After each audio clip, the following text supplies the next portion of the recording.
Comment est-ce que tu définirais aussi ton art, ou si même tu le penses de cette manière-là, la démarche personnelle d'un artiste et la tienne? Est-ce que tu t'inscris dans une sorte de démarche, de quelque chose que tu définirais de ce type-là? Mais aussi, comment est-ce qu'on se met soi-même dans les images qu'on produit? Moi, il n'y a pas tellement de différence entre ce que je vis, enfin ma vie personnelle et ma vie artistique. Tout ça, ça se mélange un petit peu. Alors c'est ce qui est assez étonnant, hein, parce que quand on ne me connaît pas, on pense, et qu'on voit mon travail, on pense que je suis quelqu'un de très glauque, dépressive, triste. Et puis quand on voit, on dit mais c'est pas possible, tu plaisantes, tu rigoles, tu as la pêche, machin. Et en fait, il y a une espèce d'opposition, de contraire, hein. Je pense que mon équilibre vient de là. C'est tout ce que je mets dans mes dessins me permet de vivre sereinement. Il y a un côté exutoire dans le dessin aussi, hein. Il permet aussi d'évacuer des choses conscientes ou inconscientes. Moi, je retranscris dans ce que je fais et qui, du coup, ne vient pas m'embêter dans ma vie, quoi.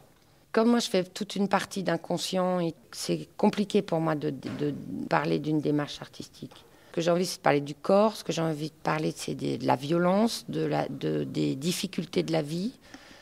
Et tout ça avec aussi toutes les oppositions, les contradictions. Enfin, c'est vraiment un côté exutoire, en fait. Et en fait, ce que j'ai envie, c'est de partager ça. Que, en fait, ça vous appartient, ça ne m'appartient plus, en fait. Et ça, c'est important. Et sur le fait de se mettre dans les dessins, il y a une vidéo qui passe là, qui est en fait une vidéo d'une performance. Et c'est vraiment ça. Je disparais dans mon dessin. C'est le but de cette performance. C'est-à-dire que je commence sur un énorme papier. Je commence à dessiner. Et à un moment donné, on ne me voit plus. C'est que je suis mangée par mes dessins. Et ça, c'est compliqué aussi, hein, quand tu es artiste, de trouver l'équilibre. C'est que parfois, je me fais manger par ce que je fais et que des fois, j'arrive pas à en sortir. Je pense que c'est une attitude, en fait. Je sais pas, moi, ça me dérange toujours de dire que je suis artiste, mais je suis obligée parce qu'on me définit comme ça. Mais c'est les autres qui me définissent comme ça. Moi, j'ai l'impression juste de vivre. La notion d'artiste, c'est les autres qui te la donnent. Parce que je pense qu'on peut tous faire des choses. Tout le monde sait dessiner, tout le monde sait faire des trucs, tout le monde peut chanter, tout le monde peut danser. On est tous capables de ça et je pense qu'on ne nous donne pas la possibilité de le faire ou on ne se donne pas la possibilité de le faire. Mais je pense qu'on a tous des capacités à écrire, à danser, à rire. Pour moi, c'est pareil. Rire, jouer, ça c'est du même phénomène en fait. Et en fait, j'ai pas envie d'avoir de démarche finalement. Maintenant que tu me demandes, j'ai pas envie d'avoir une démarche artistique. Alors, ce qui est un peu compliqué parce que dans le milieu de l'art, on a besoin de définir les choses, on a besoin de nous mettre dans des cases, de définir aussi, ce que je comprends, hein. Mais du coup, pour moi, c'est hyper compliqué. Quand on me demande est-ce que je suis une artiste brute, est-ce que je suis une artiste contemporaine, je dis brute, non. Moi, je suis dans le système. Contemporaine, je ne suis pas contemporaine, mais je suis quand même contemporaine parce que je suis vivante. Tout ça, c'est un peu compliqué et je trouve que de vouloir mettre en plus dans des cases, en disant je suis ça, je suis comme ça, tout, je trouve que ça, on perd beaucoup de choses à mettre dans les cases. Parce que tout s'entremêle et tout se mêle et que c'est ça qui est intéressant.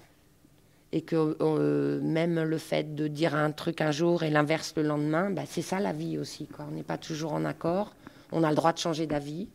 On a le droit de changer de réflexion. Et ça m'étonne toujours quand quelqu'un dit « Ouais, mais t'as dit ça tel jour ». Je dis « Oui, peut-être j'ai dit ça tel jour, mais aujourd'hui, je dis autre chose. » Et heureusement, la vie ne s'arrête pas à un moment donné et qu'on est défini par ce qu'on a dit ou fait à un moment donné de sa vie. Ça, c'est une grande question aussi. Je ne suis pas sûre d'être, puisqu'on me nomme artiste, d'être artiste toute ma vie. Peut-être que demain, j'aurai plus rien à dire, j'aurai plus rien à faire. Et que ma vie, ce sera autre chose. Je ne sais pas, j'en sais rien. Mais je ne pense pas que ça soit défini pour la vie. Parce que justement, la vie, c'est le changement. Donc profitons de ce moment et de ce passage qui est tout petit par rapport à la vie sur Terre. On est tout petit.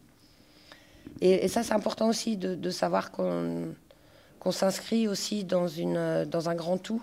Que on est une petite goutte d'océan. On fait ce qu'on peut. On fait partie des êtres vivants. On fait partie du cosmos et ça, c'est important. Pour moi, c'est aussi important de faire un dessin que de regarder un ciel étoilé. Ah ben, c'est ce qui nous nourrit. C'est comment aussi tu crées avec tout ce qui te nourrit. Les gens que tu rencontres, l'actualité, les lieux que tu fréquentes, qu'est-ce que tu regardes, qu'est-ce que tu as des fois pas regardé, que tu aurais dû regarder. Tout est inspiration. Parce que je pense qu'on est un peu comme des éponges et on prend tout ce qui se passe autour de nous. Et après, qu'est-ce qu'on en fait, quoi? C'est comme si on était une moulinette et qu'est-ce qui ressort de chacun. Et que chacun a quelque chose à sortir. Je parle souvent de soi, de l'autre et du commun. C'est-à-dire que c'est important de ne pas s'oublier soi. C'est important le rapport à l'autre et l'échange qu'il peut y avoir entre les deux. Le troisième, du commun, et qu'on a à faire ensemble. Vous dites que vous n'avez pas de méthode pure ou de démarche pure, mais finalement on voit qu'il y a une constante qui revient tout le temps, c'est cette volonté de casser les codes, cette passion pour les révolutions, pour bousculer l'ordre établi, pour être contre les carcans de l'académisme, des choses comme ça. Et finalement, c'est ça votre démarche. Donc vous en avez bien une.